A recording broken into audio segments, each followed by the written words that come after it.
सावधान। ओम नमः सिद्धेभ्यः। नमो अरिहन्ताणं, नमो सिद्धाणं, नमो आयरीयाणं, नमो वज्रायाणं, नमो लोये सवसाहूणं। मङ्गलं भगवान् वीरो, मङ्गलं गौतमो गणी, मङ्गलं कुन्दकुन्दाद्यो जैनधर्मोऽस्तु मङ्गलं। सर्वमङ्गलमाङ्गल्यं सर्वकल्याणकारकं, प्रधानं सर्वधर्माणां जैनं जयतु शासनं, जैनं जयतु शासनम्। तज्जयति परं ज्योतिः समं समस्तैरनन्तपर्यायै, दर्पणतलैव सकला प्रतिफलति पदार्थमालिका।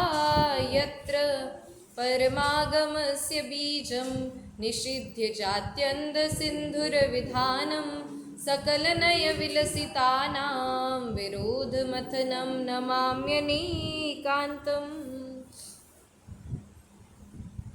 हमारे समक्ष आचार्य अमृतचंद्र देव द्वारा विरचित श्री पुरुषार्थ सिद्धि उपाय नामक ग्रंथ अपर नाम जिन प्रवचन रहस्य कोश। आपने पहली बार ही सुना है क्या? जिन प्रवचन रहस्य कोश, इसका दूसरा नाम। तो अपर नाम जिन प्रवचन रहस्य कोश हमारे समक्ष विराजमान है, जिसके 7 श्लोकों पर हम चर्चा कर चुके थे और 8वें श्लोक पर भी हमने चर्चा प्रारंभ कर ही दी थी। अभी तक केवल आचार्य देव एक भूमिका बना रहे हैं और भूमिका में ही वे हमें बता रहे हैं कि पहले तो उन्होंने मंगलाचरण में नमस्कार किया, उसके बाद वो बता रहे हैं कि वक्ता कैसा होना चाहिए, श्रोता कैसा होना चाहिए, नए किसे कहते हैं, नयों की जानकारी क्यों सबसे ज़्यादा महत्वपूर्ण है, और जो निश्चय नय को नहीं जानता ऐसे लोग कैसे हैं, मतलब जो निश्चय नय के विरुद्ध जितना भी कथन है वो कैसा है, सभी संसार ही है। ऐसे सारा इस प्रकार की भूमिका बनाने के पश्चात आचार्य देव अंत में मतलब अभी इसके बाद ग्रंथ प्रारंभ होगा, तो इस श्लोक में वो एक श्रोता कैसा होना चाहिए, हम सब अंततः एक श्रोता ही है, तो एक श्रोता को वास्तव में होना कैसा चाहिए उसका लक्षण आचार्य देव अभी कह रहे। 8वां श्लोक पृष्ठ क्रमांक 33, सभी लोग खोलीजिए, पाठ करेंगे। सबसे पहले व्यवहार निश्चयो यः प्रबुद्ध तत्वेन भवति मध्यस्थः, प्राप्नोति देशनाया स एव फलमविकलं शिष्यः।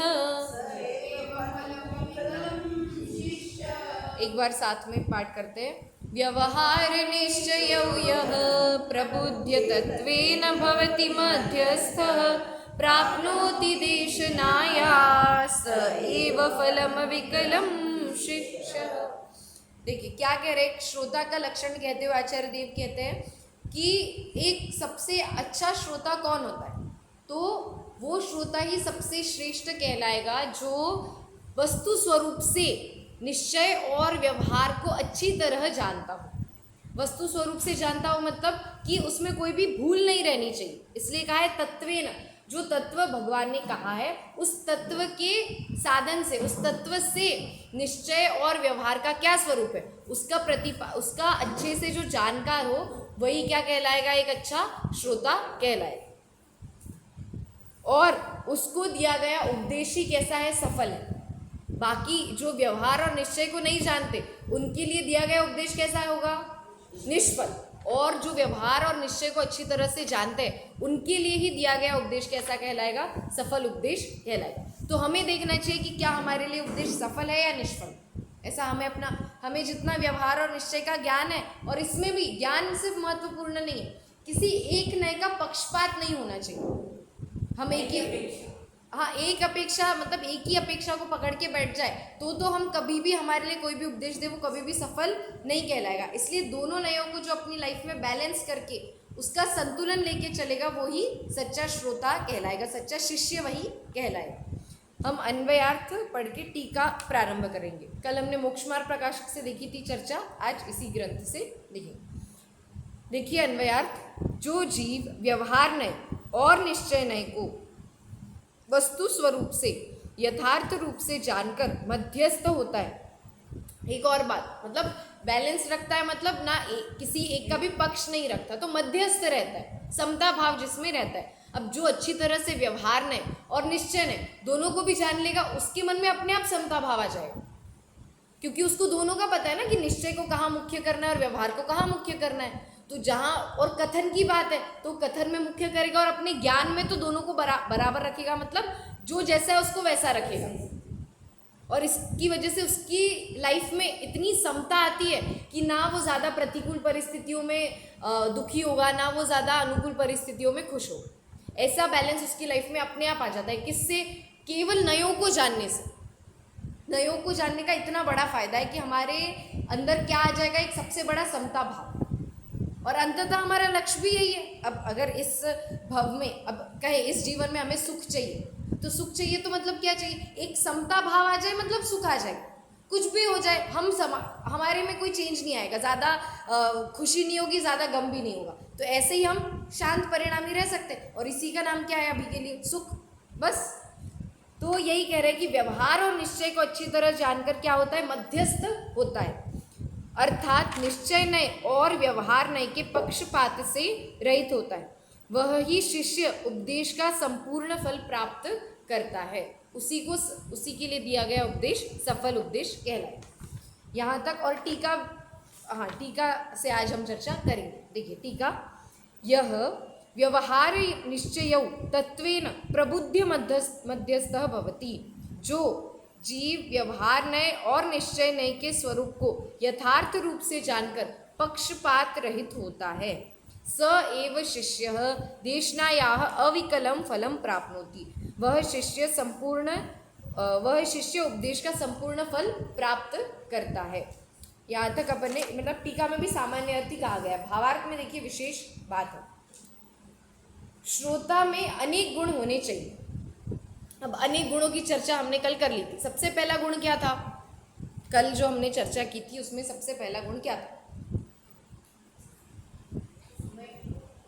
हाँ, ये चिंतनीय बिंदु थे 5। इस पे तो अपन फिर वापस आएंगे, पर सबसे उसके बाद वाले पैराग्राफ में सबसे पहले कहा था कि नहीं, ये तो प्रश्न थे, ये तो चिंतन के लिए बिंदु थे। इसके बाद कि इन सारे कार्यों की सिद्धि शास्त्र सुनने से ही होती है। तो पहला गुण क्या था? इसलिए सुनना। कैसे सुनना? अति प्रीतिपूर्वक। हाँ, पहला गुण तो ये था कि जो अति प्रीतिपूर्वक शास्त्रों को सुनता है। कोई काम है इसलिए नहीं, आलस पूर्वक नहीं, किसी ने जबरदस्ती बिठाया है इसलिए नहीं। कैसे? अति प्रीतिपूर्वक, कि मेरे हित की बात चल रही है। इस प्रकार से क्या करता है? उपदेश को सुनता है, शास्त्रों को सुनता है। फिर दूसरा क्या था? यदि कोई प्रश्न उत्पन्न हो तो विनय पूर्वक प्रश्नों को पूछता है। उसके बाद तीसरा बहुत मुख्य बिंदु था चिंतन। जो कुछ पढ़ा है, जिससे प्रश्नोत्तर करके परस्पर चर्चा करी, उसके पश्चात उसका चिंतन, बार बार चिंतन करता है, अनुप्रेक्षा करता है। ये सबसे महत्वपूर्ण है। चिंतन के बिना जितना भी पढ़ा लिखा है सब कुछ कैसा है? शून्य है। हाँ, अब चिंतन नहीं करेंगे जब तक, तब तक वो अपने आचरण में कैसे आ पाए? सिर्फ सुन के, एक कान से सुना दूसरे कान से निकाल दिया, तो वो कैसा होगा? कोई कुछ काम का ही नहीं है ना। वैसे ही इसलिए चिंतन करना बहुत आवश्यक है। तो पहला तो क्या था? अति प्रीतिपूर्वक सुनता है। दूसरा, यदि प्रश्न हो तो विनय पूर्वक प्रश्न पूछता है। फिर जिसका उसने ग्रहण किया उसका बार बार चिंतन करता है। ये 3 थे मुख्य। फिर चिंतनीय बिंदु क्या थे? 5 प्रश्न थे कि भली होनहार है उसकी जिस जीव को ऐसा विचार आता है कि पहला, मैं कौन हूँ। पहला प्रश्न क्या था? मैं कौन हूँ। ये प्रश्न अंदर उत्पन्न होना चाहिए। दूसरा क्या था? मेरा क्या स्वरूप है। ठीक है, मैं कौन हूँ, तो इसका उत्तर क्या है? शुद्धात्मा। मेरा क्या स्वरूप है? ज्ञान दर्शन, ये मेरा स्वरूप है।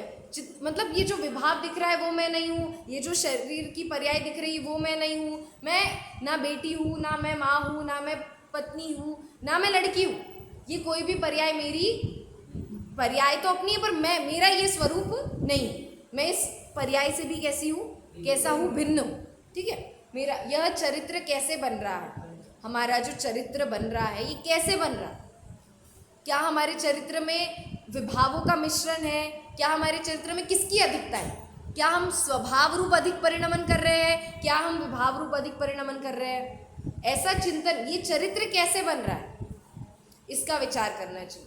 यदि स्वभाव की ओर ज़्यादा सन्मुखता है तो हम अवश्य ही कैसे सही दिशा में चल रहे हैं, और यदि विभाव की ओर अधिक हमारा परिणमन है तो हम कैसे है स्वभाव से सन्मुख, मतलब हम गलत राह पर चल रहे हैं। हाँ, सतपथ का जो एक वाक्य है ना कि गलत राह पर कितने भी आगे बढ़ गए हो, लौट कर आना चलते रहने से बेहतर है। इसलिए यदि हमें ये एहसास हो जाए कि हम गलत राह पर हैं, ये मोक्ष मार्ग नहीं है, तो क्या करना, इमीडिएटली तुरंत ही पीछे मुड़ जाना, और मुड़ के भी क्या करना, सच्ची राह ढूंढने के पीछे निकल जाना। तो यह चरित्र कैसे बन रहा है? चौथा प्रश्न क्या था, बहुत महत्वपूर्ण, इन भावों का, मेरे ये जो भाव हो रहे हैं इन भावों का फल क्या हो, इसका विचार करने की हमें बहुत ज़्यादा आवश्यकता है। सिर्फ क्रियाओं से नहीं, क्रियाओं से उन भावों का अनुमान नहीं लगाया जा सकता। क्रिया तो भले दिख रही है बहुत अच्छी, पर भाव कैसे हो रहे हैं अंदर, ये ज़्यादा महत्वपूर्ण है। क्योंकि भाव किसके कौन पहचान सकता है, हम ही अपने भाव पहचान सकते हैं। तो स्वयं ही ऐसा विचार करना, दूसरे की नहीं कि ये ऐसे भाव कर रहा है तो इसका क्या होगा, वो ऐसे भाव कर रहा है तो उसका क्या होगा, नहीं, अपन ऐसे भाव कर रहे तो हमें कैसा, हमारा क्या भाव बिगड़े, मतलब हम भाव किसी के लिए भी बिगाड़े, भव तो अपना ही बिगड़ता है, भव तो अपना ही बिगड़ेगा ना। इसलिए जो भी हम भाव कर रहे हैं, क्योंकि क्रिया तो बहुत बाद में होती है, सबसे पहले वो क्रिया जब बाहर में द्रव्य रूप से दिखती है वो तो बहुत बाद की स्टेप है, सबसे पहले तो वो अपने मन में होती है। तो मन में करने का भी दोष लगता है, कोई भी पाप करे, कोई भी क्रियाएं करे, तो हमें ये विचार करना चाहिए कि हम ये जो भाव कर रहे हैं इनका हमें फल क्या मिलेगा। फिर ये चौथा और पांचवा प्रश्न क्या था, करने का क्या उपाय है? यह जीव दुखी है, यह मतलब मैं, हम दुखी है, तो इस दुख को दूर करने का क्या उपाय है? इन 5 प्रश्न थे हमारे चिंतन रूप, और श्रोता के कुछ लक्षण हमने कल देखे थे। अभी देखिए यही भावार्थ में अगले पृष्ठ पर, पृष्ठ क्रमांक 34 पर कहते हैं, श्रोता में अनेक गुण होने चाहिए। कुछ गुणों की चर्चा हम कर चुके हैं, परंतु व्यवहार और निश्चय को जानकर एक पक्ष का हठाग्रही रूप न होने का गुण मुख्य रूप से होना चाहिए। मतलब वो पढ़े सुने पूछे, कम पढ़े, 2 पंक्तियाँ 2 पेज कम पढ़ ले, एक आध दिन वो 2 टाइम की बजाय एक ही टाइम स्वाध्याय करे, ये सारी चीज़ें एक तरफ। सबसे मुख्य गुण क्या होना चाहिए, किसी भी नए को पकड़ के उसका हठाग्रही नहीं होना चाहिए। क्योंकि हाँ, जो व्यक्ति जिद्दी होता है ना, उसको कोई उपदेश समझा नहीं सकते अपन। अब जो व्यक्ति, अब जैसे किसी व्यक्ति को होता है पूजा का बहुत पक्ष होता है, उनको पूजन ही करना है, वो 2, 3, 4 घंटे पूजन करते हैं। पूजन करने में कोई दिक्कत नहीं है, पर उनकी मान्यता क्या होती है, ये पूजन ही सब कुछ है, इतना कर लिया ना मतलब धर्म हो गया। अब हम उनको आगे बताएं कि नहीं स्वाध्याय करिए, तो नहीं, हमें समझ नहीं आता, हमें यही अच्छा लगता है। तो उन्होंने क्या कर लिया, वो पूजन को पकड़ के बैठ गए, इसी का हठाग्रह करे। अब कोई व्यक्ति होता है जिसे स्वाध्याय का हठाग्रह होता, वो पूजन नहीं करता, पूजन के टाइम पे भी स्वाध्याय करता। ऐसा जब ये अपन कुछ दोष होते हैं जिसमें काल दोष होता है, तो अगर जिस टाइम पे पूजन चल रही हो उस टाइम पे यदि स्वाध्याय करते तो भी दोष लगता है। मतलब ऐसा कि अपन ने पूजन कर ली फिर अपन ने स्वाध्याय किया तो कोई दिक्कत नहीं है, पर वो पूजन छोड़ के अपन स्वाध्याय करने बैठे तो भी काल का दोष लगता है। तो जिस समय जो चल रहा, अब यहाँ पे स्वाध्याय चल रहा तो पहले स्वाध्याय सुन ले फिर अपनी पूजन कर ले, तो इससे वो हाँ, पर सिर्फ स्वाध्याय का हठाग्रह रहेगा तो दोष लगेगा। अब यहाँ स्वाध्याय चल रहा है, कोई व्यक्ति सुबह आया लेट आया, स्वाध्याय चल रहा है, उसने स्वाध्याय सुन लिया फिर पूजन कर ली, कोई दिक्कत नहीं। हाँ, पर उसको यदि किसी बात का हठाग्रह नहीं, मुझे स्वाध्याय ही स्वाध्याय, पूजन में कुछ नहीं रहता। अब ऐसे व्यक्ति होते हैं जो थोड़ा सा स्वाध्याय कर लेते हैं और ये सुनते हैं कि स्वाध्याय परम तपः, स्वाध्याय ही परम तप है, तो सिर्फ स्वाध्याय ही करते हैं, प्रवचन सुनेंगे, पढ़ेंगे, पूजन, ये जितने भक्ति, इस पर कम ध्यान देते। पर ये भी सातिशय पुण्य बंध का कारण है, शास्त्राभ्यास भी सातिशय पुण्य बंध का कारण है, पर पूजन भक्ति भी उतनी ही आवश्यक है तो दोनों ही षट आवश्यक में आते हैं, दोनों है ही शुभ भाव। तो इसलिए जितना महत्व उसका है उतना महत्व इसका भी है। तो दोनों को ही बैलेंस में लेकर चलना चाहिए, किसी एक का हठाग्रह हमें नहीं होना चाहिए। ये दोनों तो व्यवहार ही कहलाएंगे, व्यवहार की क्रिया है, चाहे स्वाध्याय हो चाहे पूजन हो। अब कोई कोई जीव तो ऐसे होते हैं कि जो ये मानते हैं कि अब इससे तो ना पढ़ने से कुछ होगा, ना पूजन करने से कुछ होगा, ना भगवान के दर्शन करने से कुछ होगा, सिर्फ ध्यान करो, ध्यान ध्यान। अब ध्यान में विषय भी कहाँ से लाएंगे, जब तक पढ़ेंगे नहीं तब तक ध्यान किस चीज का करेंगे, ये विचार नहीं करता और सिर्फ ध्यान, मतलब एक पक्ष को पकड़ के उसी का हट करने लगता है कि नहीं मैं तो इसी को सच मानूंगा। ऐसे जीवों के लिए ऐसे जीव श्रोता नहीं कहलाएंगे। श्रोता कौन होंगे, जो व्यवहार और निश्चय दोनों को साथ में लेके चले। अब यहाँ पे एक गाथा आ रही है, इसमें बताएंगे कि यदि व्यवहार को नहीं मानेंगे तो क्या होगा, और यदि निश्चय को नहीं मानेंगे तो क्या होगा। आपत्ति इस गाथा में बताएंगे। देखिए कहाँ भी है, हाँ इसका पाठ करेंगे, मेरे पीछे आप सब बोलना, ध्यान से पढ़ना। जय जिणमयं पवज्जः तामा व्यवहारणिच्छये मुयः एकेन विना छिज्जयि तित्थम् अन्येन पुनः तच्चं। देखिए कहाँ की है ये, अनगार धर्मामृत से उद्धृत है, ये पंडित आशाधर जी ने लिखी है ये ग्रंथ, उससे यहाँ पे ये गाथा उद्धृत की गई। तो इस गाथा में क्या कह रहे हैं, देखिए जयी जिणमयी जिणमयम पवज्जः, जयी मतलब जो जिणमयम, ये प्राकृत में लिखी गई गाथा, ठीक है। जिणमयम मतलब जिन मत में, जिणमय मतलब जिनके, जिनेंद्र भगवान के मत में, पवज्जः प्रवर्तन करना चाहता है, प्रवर्तन करना चाहता है मतलब जो जिनेंद्र भगवान के मत में रहना चाहता है, जो जैन बनना चाहता है। अब कैसी बात कर रहे हो, जैन बनना चाहता है, हम तो जन्म से ही जैन है, नहीं अभी तो कैसे, हम सिर्फ नामधारी जैन है। हमें तो कैसा जैन बनना है, जो वास्तव में जो जैन नाम को सार्थक करे, ऐसा जैन बनना है ना। तो यदि ये कह रहे, यदि तुम जिन मत में प्रवर्तन करना चाहते हो, यदि जैन बनना चाहते हो तो तामा, तो व्यवहार निश्चय मुयः, तो व्यवहार या निश्चय में से किसी को भी मत छोड़ो, ना व्यवहार को छोड़ो ना निश्चय को छोड़ो। अब नहीं छोड़ो मतलब क्या, किसी एक को पकड़ के मत बैठ जाओ। एक को पकड़ के क्या होगा, देखिए एकेण विना, एक के बिना, छिज्जयि तित्थम, एक सबसे पहले व्यवहार बोला था ना, फिर निश्चय बोला, तो व्यवहार के बिना क्या होगा, छिज्जयि तित्थम, तित्थम मतलब है तीर्थ, और छिज्जयि मतलब होता है छेदन। तो व्यवहार के बिना क्या हो जाएगा, तीर्थ का छेदन, तीर्थ का लोप हो जाएगा। अब यदि हम व्यवहार नहीं के कथन को नहीं मानेंगे तो भगवान की पूजा करना तो क्या हो जाएगा, व्यर्थ ही कहलाएगा ना। भगवान की पूजन इत्यादि भी अपन कैसे करते, व्यवहार का कथन है, ये सारी व्यवहार की क्रिया है, ये सारी क्रियाओं को नहीं करेंगे तो तीर्थ कैसे होगा। हम निश्चय के कथन सुनकर ये मान लेंगे कि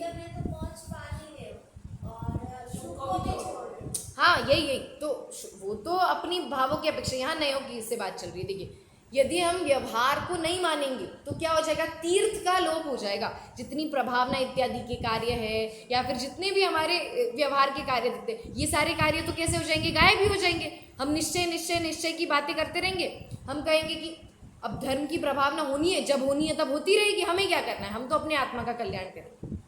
जब तक आत्मानुभूति नहीं होती तब तक तत्व प्रचार के काम में निरंतर हमें बने रहना चाहिए। आत्मानुभूति होने के बाद तो अपने आप ही तत्व प्रचार हो जाएगा, पर आत्मानुभूति नहीं होती तब तक क्या, तब तक ये जितने भी तत्व प्रचार के काम है, मतलब स्वयं की पूजन करना भी एक तत्व प्रचार का ही काम है। तो ये जितनी भी शुभ क्रिया है ये सारी करती रहनी चाहिए। तो व्यवहार को नहीं मानेंगे तो तीर्थ का ही लोप हो जाएगा। जितनी भी हमें क्रियाएं दिखती है ये सारी क्रिया को, और एक नुकसान, व्यवहार को नहीं मानेंगे तो क्या होगा कि जैसे आचार्य अमृतचंद्र देव समय सार की टीका में, यही आचार्य अमृतचंद्र देव वहाँ लिखते, यदि तुम व्यवहार को नहीं मानोगे तो जैसे कोई व्यक्ति अपनी 2 उंगलियों से राख को मसल देता है, वैसे ही कीड़ों को, चींटियों को, मकोड़ों जितने होते हैं ना उनको मसलने लगेगा। अब व्यवहार नहीं के कथन में अगर हम निश्चय नहीं के कथन को ही पकड़ के बैठ गए कि आत्मा अलग है और शरीर अलग है, व्यवहार नहीं के कथन को सुना ही नहीं कि व्यवहार से ये जो दिख रहा है यही जीव है, तुम ये जो दिख रहा है ये जीव है, इसको नहीं मानेंगे, सिर्फ वो अलग अलग मानेंगे, तो कोई भी जीव स्वच्छंद होकर क्या करेगा, हिंसा करने लगेगा। हिंसा का तो उसने क्या कर लिया, अहिंसा का तो उसने लोप ही कर दिया फिर। क्योंकि उसने निश्चय में ही जान लिया है कि जो का जब होना है जो अपने आप होगा। हाँ, उसने निश्चय को भी नहीं जाना, उसने उसका हट पकड़ के बैठ गया। हाँ, तो ये आपत्ति आएगी यदि हम व्यवहार को नहीं मानेंगे तो दुनिया में सदाचार ही नहीं बचेगा। इसलिए व्यवहार भी आवश्यक है। इसलिए लिख रहे एकेण विना, एक के बिना छिज्जई तीर्थम, तीर्थ का लोप हो जाएगा। अन्येण पुनः तच्चम, और दूसरे के बिना तत्व का लोप हो जाएगा। यदि निश्चय को नहीं मानेंगे तो भेद ज्ञान कैसे करें। निश्चय का कथन क्या था, आत्मा अलग है, शरीर अलग है और दोनों भिन्न भिन्न है। यही निश्चय का कथन था, सबसे मुख्य कथन यही, पुद्गल अलग है, शरीर और आत्मा जीव अलग है। और ये कथन यदि हम नहीं मानेंगे तो हम भेद ज्ञान कैसे करेंगे। तत्व का सार क्या है, यही है तत्व का सार। तो यदि निश्चय नहीं के कथन को नहीं मानेंगे तो तत्व का लोप हो जाएगा। व्यवहार को नहीं मानेंगे तो तीर्थ का लोप, और निश्चय को नहीं मानेंगे तो तत्व का लोप हो जाए। यही गाथा में पंडित जी अर्थ कह रहे हैं। देखिए अर्थ पढ़ते हैं। यदि तू जिनमत में प्रवर्तन करना चाहता है तो व्यवहार और निश्चय को मत छोड़। यदि चाहता है तो पंडित जी भी कह रहे हैं कि कोई जबरदस्ती नहीं है। तुमको अगर जन्म से जैन मत मिला है, ठीक है, कोई जबरदस्ती नहीं है कि तुम जैन बने रहो। यदि तुम सुख पाना चाहते हो तो कंडीशन रख रहे हैं अपने सामने कि यदि आपको चाहिए जिनमत में प्रवर्तन करना है, आपको सच में नामधारी नहीं, आपको भावधारी द्रव्यधारी भी जैन बनना है, तो आपको क्या करना पड़ेगा, व्यवहार और निश्चय को मत छोड़। सबसे पहले ये कह। फिर यदि निश्चय का पक्षपाती होकर व्यवहार को छोड़ेगा तो रत्नत्रय रूप धर्म तीर्थ का अभाव होगा। रत्नत्रय रूप जो धर्म तीर्थ है उसका क्या हो जाएगा, अभाव। और यदि व्यवहार का पक्षपाती होकर निश्चय को छोड़ देगा तो शुद्ध तत्व स्वरूप का अभाव हो जाएगा। सेम, व्यवहार को छोड़ेंगे तो तीर्थ का अभाव और निश्चय को छोड़ेंगे तो तत्व का अभाव। अतः पहले व्यवहार निश्चय को भले प्रकार जानकर पश्चात यथा योग्य इनका अंगीकार करना, पक्षपात न करना, यही उत्तम श्रोता का लक्षण है। अब कोई जीव उभयाभास कैसे खड़ा होता है मैं आपको बताती हूँ। कोई है जो व्यवहार को ही मानता है, तो अपन ने उसको क्या बोल दिया, नहीं गलत गलत, सिर्फ व्यवहार को कैसे मान रहे हो तुम, निश्चय भी है। तो उसने बोला ठीक है निश्चय, तो वो निश्चय को ही मानने लगा। हमने बोला नहीं नहीं, व्यवहार और निश्चय दोनों को मानना चाहिए। तो उसने क्या किया, जैसे व्यवहार को माना वैसे ही निश्चय को माना। तो ये भी एक मिथ्या दर्शन ही है। मतलब 4 प्रकार के मिथ्या दृष्टि कहे पंडित टोडरमल जी ने मोक्ष मार्ग प्रकाशक के 7वें अध्याय में। कौन कौन से, पहला तो कहा निश्चयाभासी जो केवल निश्चय का हटाग्रही है। दूसरा कहा व्यवहाराभासी जो केवल व्यवहार का हटाग्रही। तीसरा कहा उभयाभासी। अब उभयाभासी मतलब आप कह रहे हो व्यवहार और निश्चय को नहीं छोड़ना है, तो हमने दोनों को ले लिया, व्यवहार भी और निश्चय भी।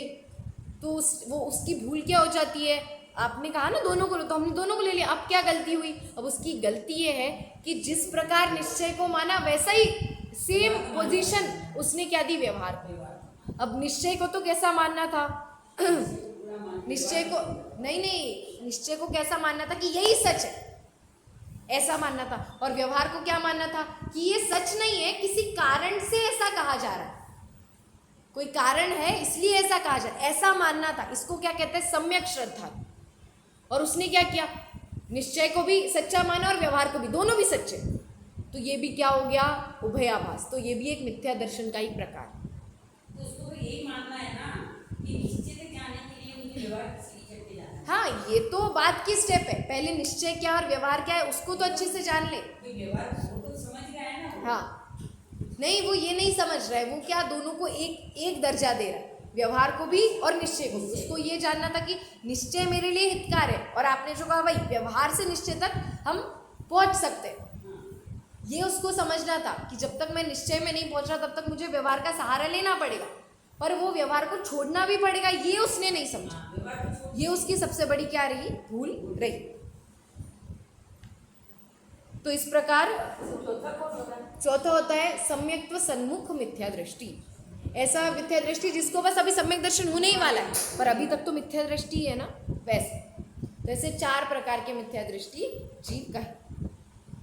देखिए सम्यक सन्मुख बता रहे हो, इसमें क्या परिवर्तन होता है, कैसा होता है व्यवहार? उसका व्यवहार तो हम बाह्य आचरण से तो किसी सम्यक दृष्टि को भी नहीं पहचान सकते, पर उसका क्या कह सकते हैं, अंदर में वो जो पंचलब्धि रूप, कभी भी सम्यक दर्शन होता है ना पहली बार, तो प्रथमोपशम सम्यक्त्व के पहले पंचलब्धियां होती हैं, 5 लब्धियां, तो वो 5 लब्धियां उसके अंतरंग में वो स्टार्ट हो जाएगी। वो जो भी 5 लब्धियां होती है वो 5, उसमें क्योंकि वो जो प्रकरण है उसमें यही 5 लब्धियों का दिया है, उसका भी अनंतानुबंधी कषाय का उपशम होने वाला है ना, और उसके मिथ्यात्व का भी उपशम होने वाला है। अब ये सारी प्रकृति का उपशम होने वाला है, तब उसके भाव मंद होते जाएंगे, तो ये अपने को नहीं पहचान में आएगा, उसको जरूर आएगा। अब अपने भावों की मंदता हो रही है, अपने भावों में कुछ परिवर्तन आ रहा है, अब 1 सेकंड बाद, 1 सेकंड भी क्या कहो, 1 समय बाद उसको सुख की अनुभूति होने वाली है, तो वो अपने आप उसके अंतरंग में वैसा चलता रहेगा, उसको पता चल जाए। पर अभी तक तो वो 1 समय पहले तक तो कैसा है, मिथ्या दृष्टि है, इसलिए उसको भी क्या कहा, मिथ्या दृष्टि ही कहा। देखिए, तो ऐसा श्रोता ही कैसा है, सबसे उत्तम श्रोता कहलाएगा। पर यहाँ एक प्रश्न करते, देखिए, जो निश्चय व्यवहार को जानने रूप गुण वक्ता के बतलाए थे, वे ही श्रोता की भी बतला दिए, तो इसमें क्या विशेषता हुई? हमने वक्ता में भी यही पढ़ा था कि वक्ता कैसा होना चाहिए, व्यवहार निश्चय का ज्ञाता होना चाहिए। अब श्रोता भी कैसा होना चाहिए, व्यवहार निश्चय का। अब व्यवहार, श्रोता भी उसी का ज्ञाता है, वक्ता भी उसी का ज्ञाता है, तो वो वक्ता और श्रोता में अंतर क्या रहा? आपको भी व्यवहार और निश्चय आता है, मुझे भी व्यवहार निश्चय आता है, तो फिर क्या अंतर रहा? तो मैं आपको बताऊं क्यों, आप मेरा सुनोगे क्यों? तो उत्तर क्या दे रहे हैं कि वक्ता में जो गुण अधिकता से पाए जाते हैं, श्रोता में वही गुण थोड़े कमपना से पाए जाते हैं।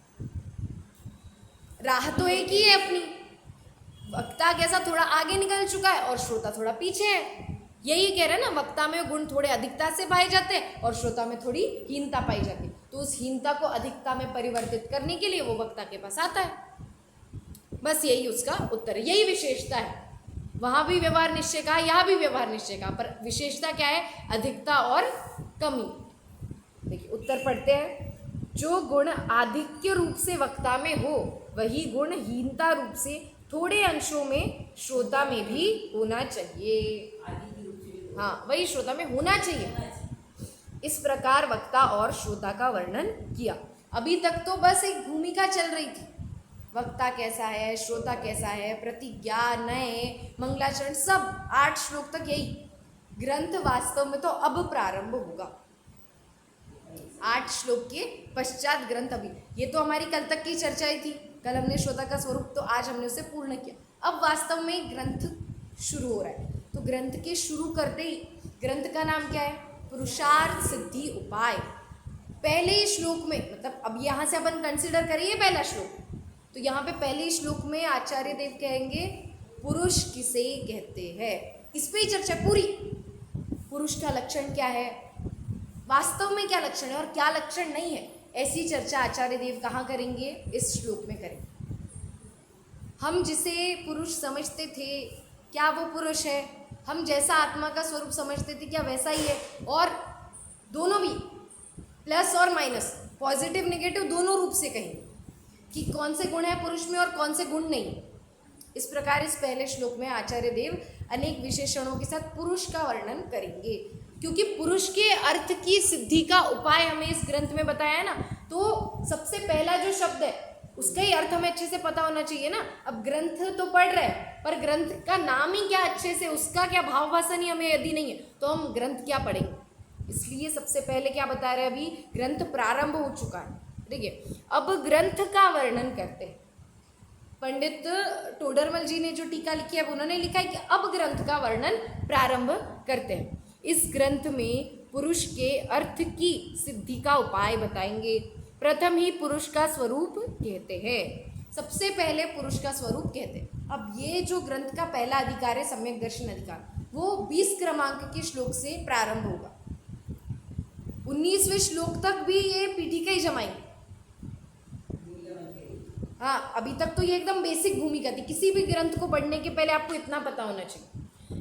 ये अभी वक्ता श्रोता तक जो कहा ना, ये हर ग्रंथ को पढ़ने के पहले इतना पता होना। हाँ, कोई भी ग्रंथ, हाँ कोई भी ग्रंथ को आप पढ़े और आपको इतनी बातें नहीं बताओ, तो आपको वो ग्रंथ गले के नीचे उतरना थोड़ा कठिन पड़ेगा। नयों का स्वरूप नहीं पता तो कैसे पढ़ोगे कोई भी ग्रंथ? नहीं पढ़ पाएंगे। इसलिए पहले इतने ये 8 श्लोक तक तो हर ग्रंथ के पहले अपने को पता ही होना चाहिए, इतना बेसिक अपने दिमाग में हो, तब हम कोई भी ग्रंथ बहुत अच्छे से पढ़ पाएंगे। अब वास्तव में ग्रंथ की नाम पूर्वक सार्थकता यहाँ से प्रारंभ हुई है। देखिए, प्रथम ही पुरुष का स्वरूप कहते हैं। पुरुष क्या है, पुरुष किसे कहते हैं, अभी वो बताएं। श्लोक का पाठ करते हैं सभी साथ, मेरे पीछे बोलना। अस्ति पुरुषश्चिदात्मा, अस्ति पुरुषश्चिदात्मा,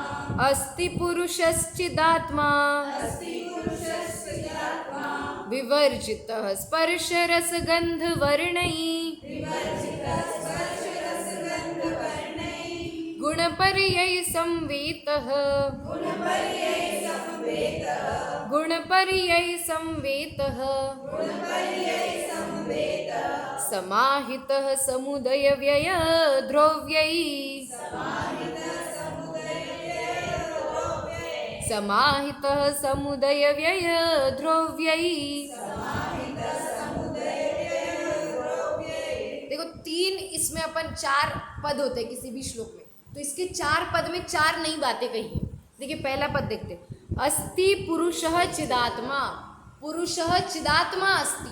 पुरुष कैसा है? चिदात्मा है। चित्त मतलब होता है चेतना, ठीक है।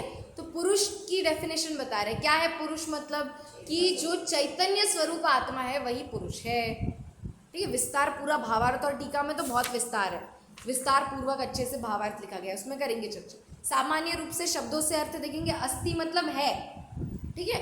पुरुष मतलब पुरुष, पुरुष की बात चल रही है यहाँ पे वो। और चिदात्मा मतलब चैतन्य स्वरूप हमारा जो आत्मा है वो क्या है? पुरुष है।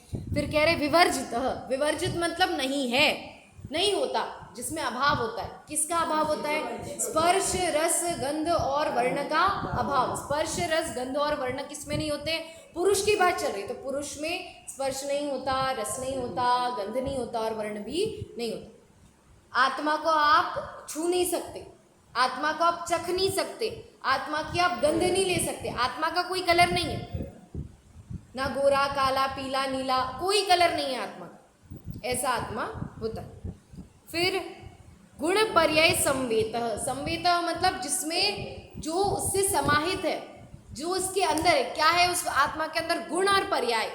द्रव्य कैसा होता है? गुण और पर्याय से सहित होता है, उसकी भी चर्चा करेंगे विस्तार से। पर सामान्य रूप से संवेतः मतलब उसमें है, द्रव्य में ही गुण और पर्याय कैसे? एक में एक है। आगे और क्या कह रहे? समाहितः समुदय व्यय द्रव्य, और क्या है उस द्रव्य में? समुदय मतलब है उत्पाद, सम उदय, सम मतलब अच्छे प्रकार से, उदय, उदय मतलब उत्पाद।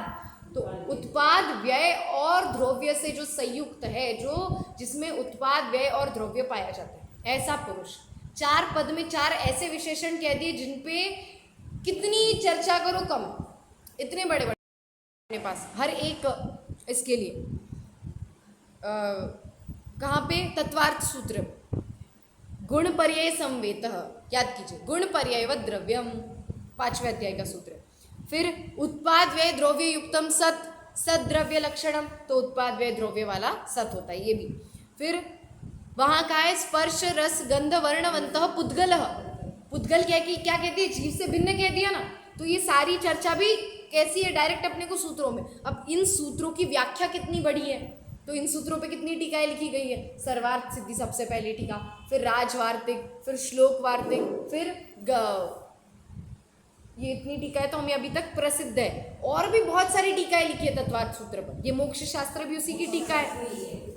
तो इतनी सारी टीकाएं, मतलब इन एक एक श्लोक पे बहुत बड़ी बड़ी टीका है, 25-25 पेज तक की, सिर्फ एक सूत्र के अर्थ के लिए। अब इतना अर्थ इस 4 पदों में उन्होंने लिख दिया। तो क्या है पुरुष का स्वरूप? इस श्लोक को भी याद करने जैसा है। क्या है ये? मैं कौन हूं, मेरा क्या स्वरूप है, उसका उत्तर है इस श्लोक में। तो क्या चिंतन करेंगे? अब प्रश्न से आगे बढ़ जाते हैं थोड़ा सा, प्रश्नों का चिंतन, ठीक है। अब उत्तर तो मिल गया ना, अब उत्तर का चिंतन करना चाहिए। तो इस श्लोक को सबको, अब अपन जितना पाठ करेंगे उतना अपने को ज़्यादा मुंह में आएगा ना, बार बार अपने दिमाग में, तो उसको याद ही होना चाहिए ये श्लोक, क्योंकि ये हमारे लिए कैसा है? हमारे स्वरूप को बताने वाला है।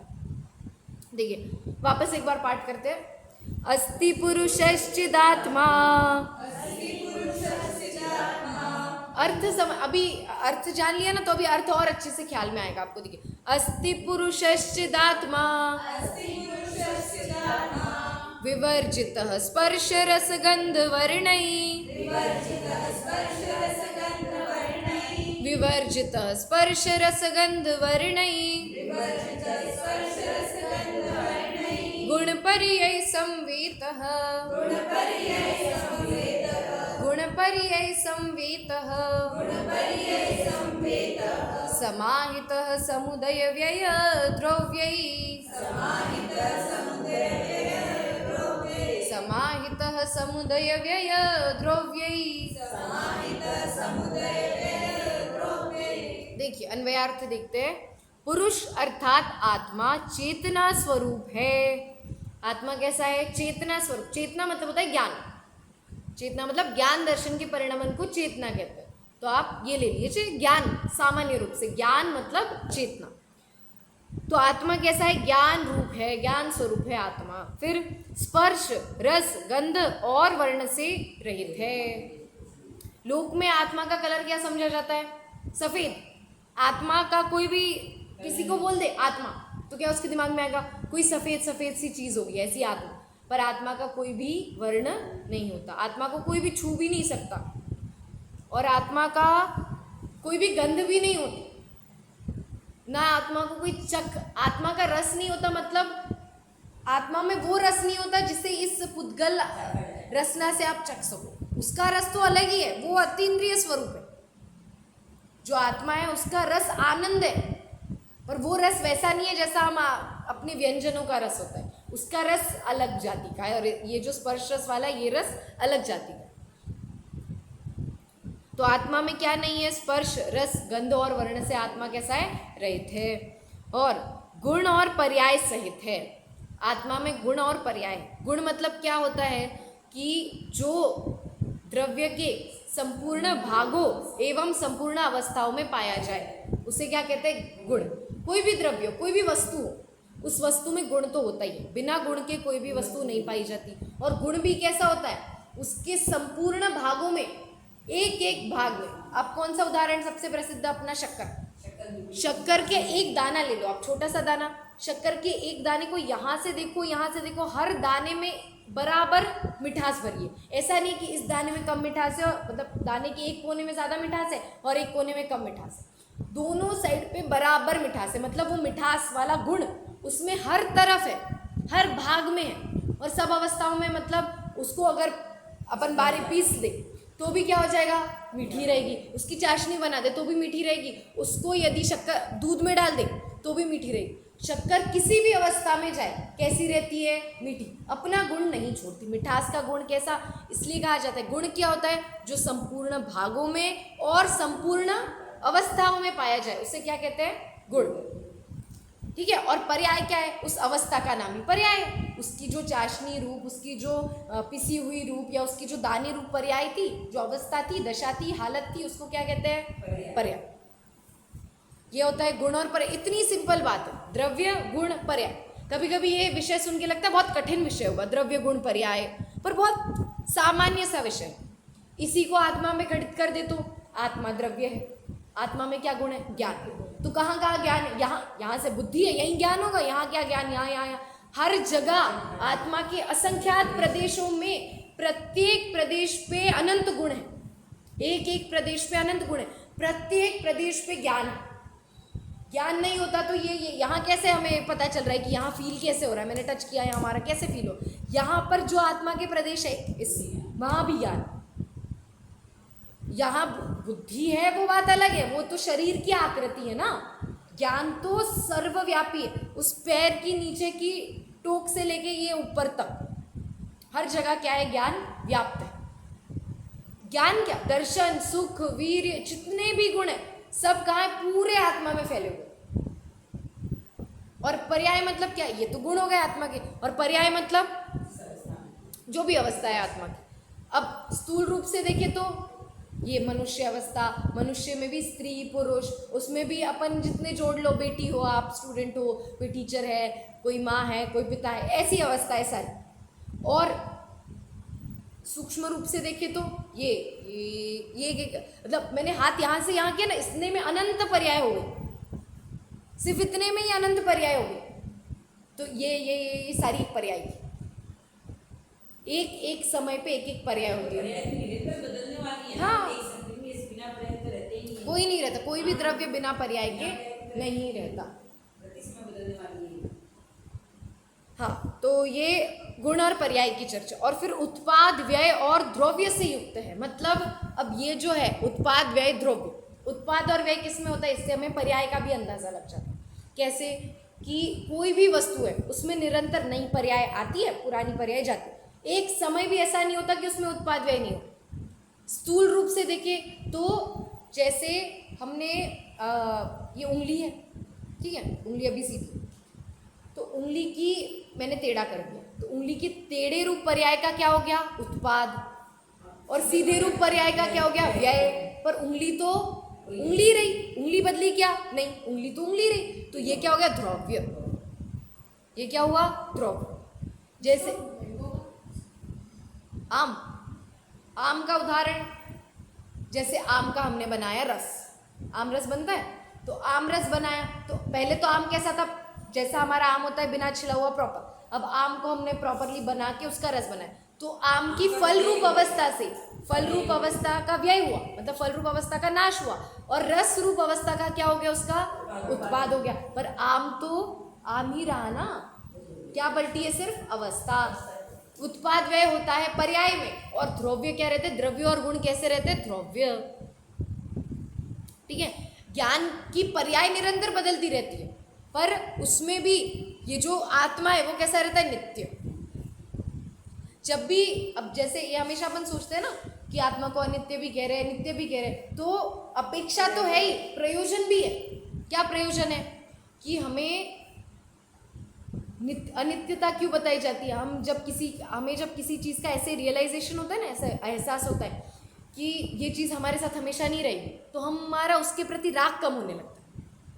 अब हमने क्या मान रखा है चीज़ों को, ये मेरे साथ हमेशा रहेगा, ये मेरे साथ हमेशा रहेंगे, तो हमारा उसके प्रति हमेशा वाला जो ममत्व है वो इतना गाढ़ा होता है, और हम जब किसी चीज़ को ये पता है कि ये कुछ देर के लिए रहने वाली, तो हम इतना ममत्व नहीं करते उसके साथ। जैसे जब 12 भावनाओं की बात चलती है, तो उसमें अनित्य भावना के लिए कहते हैं, अनित्य भावना के लिए क्या कहते हैं, शरीर के लिए कहते हैं कि शरीर कैसा है, हमारे साथ कितनी देर रहेगा, इस भव के लिए ये शरीर, अगले भव में तो रहेगा भी नहीं, अगले भव में ये शरीर थोड़ी रहेगा, नया शरीर मिल जाएगा।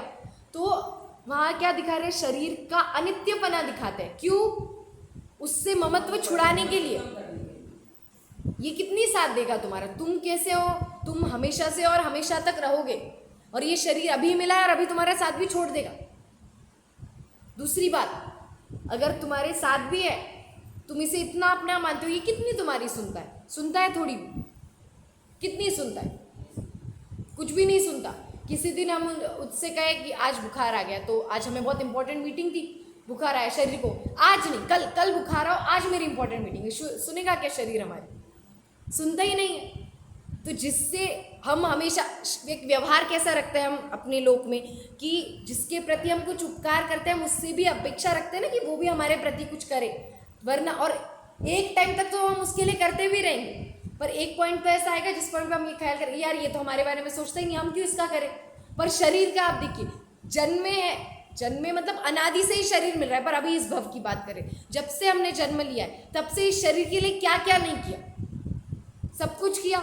ये शरीर ने हमारे लिए क्या किया, कभी इसका ऑर्डर मानते हैं ना, हाँ, हम ऑर्डर तो इसका ही मान रहे हैं, कुछ करते हैं। इसके लिए कितना उपकार करते हैं, इसको जो पसंद है वो खाना खिलाते हैं, इसको आराम चाहिए तो आराम देते हैं, इसको जैसे कपड़े चाहिए, इसको जैसा भी ठंडी लग रही है तो स्वेटर ब्लैंकेट, नहीं हीटर ऑन करो, गर्मी लग रही है तो एसी चाहिए, जितनी इसको थोड़ी भी प्रतिकूलता लगे तो हमें सहन नहीं होता, तो हम इसको कितना अच्छे से रख सके उतना अच्छे से रखते हैं। पर क्या ये शरीर हमारी सुनता है, कभी नहीं सुनता, ये अपनी मर्जी का मालिक है। ये सोच के भी हमें इस शरीर से थोड़ा सा अलग हो जाना चाहिए कि जो हमारी सुनता ही नहीं है, हम क्यों उसकी सुने। इसके माध्यम से हम मंदिर आते हैं, ये तो आपने थोड़ा अपने शरीर पे कंट्रोल रखा ना, वो ठीक है, पर ये शरीर हमेशा आपकी सुनता है क्या? तो अपन लेके आते हैं इसको। बिना शरीर के तो धर्म नहीं होगा। बिना शरीर मंदिर आते इसको लेके आ रहे हैं कि चल तू मंदिर। भाव पर आपने किए ना। हाँ, भाव आपके थे। और दूसरी बात, आपने इसको मंदिर तो लाया, पर शरीर को छोड़ोगे नहीं तब तक मंदिर आने का प्रयोजन कैसे पूरा होगा? मंदिर क्यों आते हो? भगवान के दर्शन क्यों करते हो? भगवान बनने के लिए। सिंपल सी बात है, भगवान बनने के लिए करते हैं। शरीर नहीं छोड़ेंगे तो भगवान कैसे बने? तो शरीर छोड़ने के पहले शरीर मेरा ये बात ये दिमाग से निकालनी पड़ेगी ना। तो इसके लिए अलग अलग प्रकार से हम चिंतन करते हैं। अब किसी भी चीज़ से हमें ममत्व छोड़ना है तो पहले उसके हम थोड़ा सा उसको बुरा बताना पड़ेगा ना। जब तक उसको बुरा नहीं देखेंगे, अब जब अनित्य भावना की बात चलेगी तो शरीर को कैसा बताएंगे? अनित्य। अशुचि की बात चलेगी तो शरीर को क्या बताएंगे? अशुचि। अशरण की बात चलेगी तो शरीर को क्या बताएंगे? शरीर कोई शरण नहीं है। काल, वो एक पंक्ति आती है ये 12 भावना में कि काल सिंह ने मृग चेतन को घेरा भववन में। ये जो काल रूपी सिंह है, इसने इस मृग मतलब हिरण होता है, तो इस चेतन रूपी हिरण को भववन में, वन में, अब सिंह हिरण वन में ही होते हैं, तो ये भव रूपी वन में ऐसा घेरा है कि नहीं बचावन हारा कोई यो समझे मन में। अशरण भावना की पंक्ति है कि अपने को बचाने वाला कोई भी नहीं है। ये शरीर भी कुछ नहीं कर सकता। जब आएगी मृत्यु तो शरीर को आप बोलोगे नहीं यार, मैंने तेरा इतना ख्याल रखा इतने सालों से, क्यों जा रहा है मुझे छोड़ के? सुनेगा क्या वो आपकी? नहीं सुनेगा ना, छोड़ के तो चला ही जाएगा। तो शरीर अनित्य है, शरीर अशरण है, शरीर अशुचि है। शरीर से एकत्व करना कोई फायदे का नहीं है। शरीर से अन्यत्व की ही भावना होनी चाहिए। यानी कि शरीर हमारे साथ तो रहेगा, हाँ, और हमारी मान्यता भी ये हो जाना चाहिए कि शरीर मेरा नहीं। शरीर मेरा नहीं है, शरीर भिन्न है। धर्म के साधन शरीर से ही होंगे, पर शरीर के आश्रय से नहीं होंगे। शरीर को लक्ष्य में रख के करोगे तो कुछ नहीं होगा। ले जाना तो इसको ही पड़ेगा, हाँ। सब कुछ करना, छोड़ना भी इसको ही पड़ेगा। इसके बिना अपना आत्मा कहीं जा भी नहीं सकता ना, मजबूरी है अपनी। कैसे? वही परसों बात चल रही थी, कहेंगे कि हम घर पे शरीर को सुला के प्रवचन सुनने आत्मा को भेज देंगे, चलेगा क्या?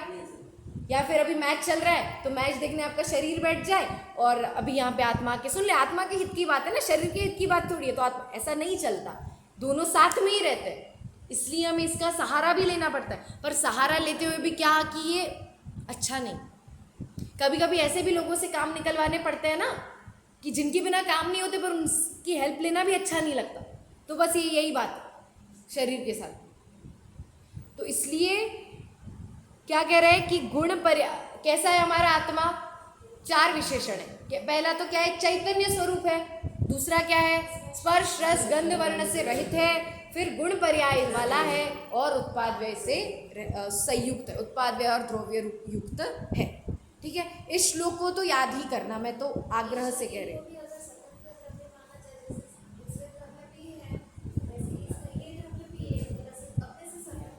हाँ, ऐसे ही मानना है। नहीं, पहले तो अपन उसमें थोड़ा सा अपनत्व किसी भी चीज़ से अपनत्व हटाने के लिए पहले उसको थोड़ा बुरा तो बनाना पड़ेगा। फिर और एंड में तो अपने को समता भाव ही चाहिए। इसको पुद्गल ही मानना है, इसको बुरा नहीं मानना है। पर वैराग्य में उत्पादक जो भाव होंगे वो इस ऐसे निमित्त बनेंगे, धीरे धीरे प्रारंभ होगा। स्व को आत्मा समझ के। हाँ, देखिए एक बार और अपन श्लोक का पाठ करके खत्म करते हैं। अस्ति पुरुषश्चिदात्मा विवर्जितः स्पर्श रस गंध वर्णैः गुणपर्यय संवेतः समाहितः समुदय व्यय द्रव्यैः। ओम नमः